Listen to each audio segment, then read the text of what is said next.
So the first thing that I will be applying this evening actually is this stuff right here. This is called the Soil Balance.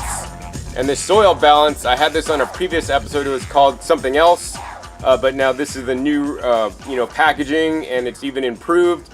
And basically what this is concentrated microbes. Now this bag, I won't josh you guys, this bag is very expensive. I don't even know how much it costs, but it's like, and I don't even know how much it weighs. Oh, this is 100 grams, right?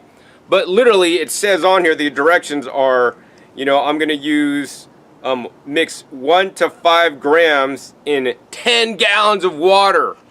1 to 5 grams in 10 gallons of water. So if you're mixing 1 gram in 10 gallons of water, maybe if you're gonna half that, you're gonna do 1 gallon for 5 gallons of water. This will last for 100 applications and make, 5 times 100, which is 500 gallons of microbial inoculant.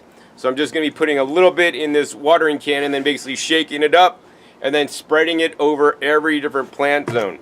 Now, why is this necessary when I'm already using this one that actually has other microbes and mycorrhizae in there and bacteria in there? Well, that's because this one has different microbes, right? We want a community with all different kinds of species of bacteria. There are many that are studied and unstudied in the world, probably a lot more that has been unstudied and not even found yet.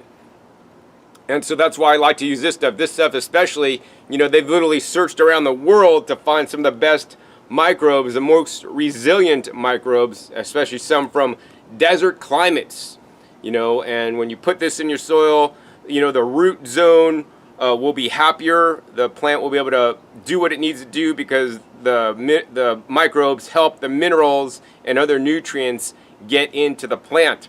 They've actually done testing. I mean, most of you guys don't know this because this product is made for like people in high-end agriculture, like cannabis or medicinals, herbs, right? Where they fetch a lot of money, for good quality stuff, good chet. And this will raise up different levels of terpenes and cannabinoids and all these things. And so if it's going to do that for the high-end crops, guess what? This will also do the same exact thing for my leafy greens, for your herbs, or for your tomatoes, so that your tomatoes could have a stronger flavor punch. It could be higher in Brix. It could contain more sugars. It can contain more phytonutrients, right? And that's why I'm going to put this out tonight. Now, I'm going to mention, this is the first thing I like to use, right? Make sure we got some bacteria in there, because literally the bacteria is the drivers of the bacteria and microbes, and the living creatures in the soil are the drivers to the whole system, right? Without the bacteria, your organic gardening system will not work as effectively. And check this out, man.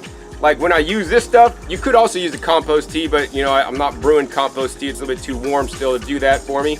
I'll probably do that in a week when it cools down a little bit more. So this is like, basically you can think of this as an instant compost tea, that's shelf stable, whereas a compost tea, you gotta brew it for 24 hours.